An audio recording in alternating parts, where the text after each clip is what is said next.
Hi friends, कसे आहात? स्वागत आहे तुमचं आपल्या यूट्यूब चॅनलवरती, ज्याचं नाव आहे सोनाली कवडे. आणि आज आपण बनवणार आहोत मऊ लुसलुशीत परफेक्ट असे आलूचे पराठे. चला तर मग करूया. तर फ्रेंड्स, या ठिकाणी मी कणिक तिंबून घेतली आहे. नॉर्मल आपण पोळ्यांसाठी जशी कणिक तिंबतो तशीच, फक्त थोडीशी सैल मळायची. आणि त्याच्यानंतर मी 2 ते 3 चमचे तेल टाकून त्याला छानपैकी नरम करून घेतली आहे आणि 25 मिनटासाठी रेस्ट करून घेतली आहे. आता आपल्याला वाटण बनवायचं आहे. त्यासाठी मी 1 चमचा अख्खे धणे घेतले, 4 ते 5 हिरवी मिरची, 1 आल्याचा तुकडा, त्याच्यानंतर ओवा. आता हे सर्व आपल्याला मिक्सरला वाटून घ्यायचं आहे. आणि तुम्ही बघू शकता फ्रेंड्स, मी या ठिकाणी 4 ते 5 बटाटे घेतलेत आणि ते छानपैकी उकडून घेतलेत. थंड झाल्याच्या नंतर त्याचे साल काढून घेतलेत. आणि आता ह्याला आपण चांगलं खिसून घ्यायचे किंवा मॅश करून घ्यायचे. आणि तुम्ही बघू शकता मी मस्तपैकी बटाटे आपले छान मॅश करून घेतलेत.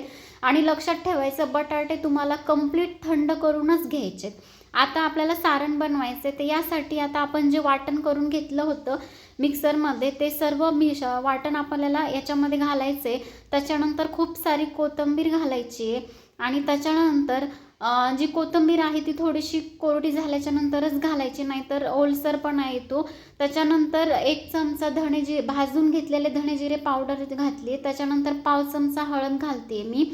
आणि 1 ते 1.5 चमचा मी या ठिकाणी लाल मिरची पावडरचा यूज करते आहे. आणि जर तुम्हाला मुलांना टिफिनसाठी बनवायचे असेल तर तुम्ही लाल मिरची पावडर म्हणजे नाही ॲड केली तरी चालतं.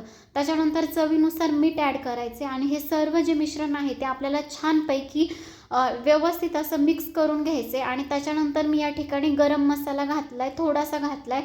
त्याने खूप छान टेस्ट येते आपल्या आलूच्या पराठ्याला. आणि मस्तपैकी आपले चटपटीत असं सारण तयार झालेलं आहे. आणि या ठिकाणी मी मीडियम साईजचा एकदम बारीक फाईन चिरून घेतलेला कांदा घेतला आहे. तो आपल्याला ज्या वेळेला आपल्याला आलूचे पराठे बनवायचे त्याच वेळेला आपल्याला ते त्यामध्ये सारणामध्ये ॲड करून घ्यायचे. नाहीतर जे कांदा आपण आधीच ॲड करून घेतला तर जे आपले पराठे आहेत ते जे सारण आहे ते आपलं काय होईल, मऊ पडेल आणि येणार नाहीत व्यवस्थित. आता तुम्ही बघू शकताय मी कणिक घेतली, कणिक मस्तपैकी रोल करून घेतली. त्याच्या आधी पीठ टाकून घेतले. त्याच्यानंतर जो आपला सारणाचा जो गोळा आहे तो आधी टाकला. त्याच्यानंतर मी वरतून परत गव्हाचं पीठ ॲड करून घेतले आणि त्याला छानपैकी बंद करून घेतले. तर गव्हाचं पीठ मी त्या सारणासोबत का टाकले, जेणेकरून ते आपल्या पोळीला चिटकू नये आणि जे आपले पराठे आहेत ते फाटत नाहीत आणि लाटताना पण व्यवस्थित लाटल्या जातात.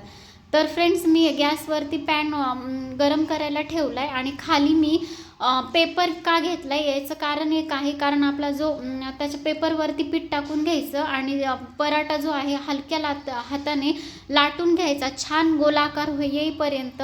आणि तुम्ही बघू शकता पेपरमुळे जो पराठा आहे तो कोलपाटाला चिटकत पण नाही आणि व्यवस्थित असा गोल गरगरीत पराठा होतो. आपल्याला लाटताना पण काहीच प्रॉब्लेम येत नाही. आणि भाजी सध्या खूप भरपूर मी सारण त्याच्यामध्ये घातले आणि तरी सध्या ते बाहेर येत नाही आहे. आणि पराठा एकदम मस्तपैकी पातळ असा लाटून घेतला आहे. आणि मी ज्या काही टिप्स सांगितल्या त्या सर्व तुम्ही लक्षात ठेवा आणि असाच बनवा. तुमचा जो पराठा आहे तो परफेक्ट बनेल, फुगेल पण, आणि मेन म्हणजे फाटणार नाही.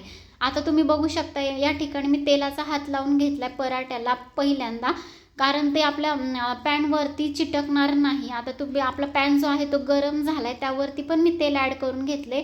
आणि जो आपला आलूचा पराठा आहे तो या ठिकाणी आपल्याला टाकून घ्यायचा आहे. आणि तुम्ही बघू शकता त्याची एक साईड झालेली आहे आणि दुसऱ्या साईडला पण मी तेल लावून घेतले. आणि तेल साईडनं सोडून मी मस्तपैकी जो आपला आलूचा पराठा आहे तो आपला तळून म्हणजे आपला शेक करून घेते. आपल्याला जोपर्यंत त्याला चांगला कलर येत नाही तोपर्यंत आपल्याला छानपैकी भाजून घ्यायचा आहे. आणि तुम्ही बघू शकता आपला आलूचा जो पराठा आहे तो कुठेही फाटलेला नाही आणि एवढं स्टफिंग भरून सध्या त्यातली जी भाजी आहे ती बाहेर आलेली नाही आहे. आणि अतिशय गोल गरगरीत असा आपला पराठा आहे तयार झालेला आहे. आणि तुम्ही बघू शकता मी दुसरा पण तुम्हाला करून दाखवते. दुसरा पण असा मस्तपैकी पराठा झाला आहे. तुम्ही मुलांच्या टिफिनसाठी पण देऊ शकता किंवा वीकेंडला सुट्टी आली की आपण आलूचे पराठे नेहमीच बनवतो, तर असे परफेक्ट आलूचे पराठे तुम्ही नक्की बनवा, तुम्हाला आवडतील. आणि ज्या काही टिप्स सांगितल्यात मी त्या सर्व लक्षात ठेवा आणि असेच पराठे बनवा. तुमचा पराठे मऊ लुसलुशीत तर होतीलच, परफेक्ट बनतील. सारण फाटणार नाही, बाहेर येणार नाही आणि खूप सारं सारण घालून सध्या आपले असे आलूचे पराठे एकदम रेडी आहेत.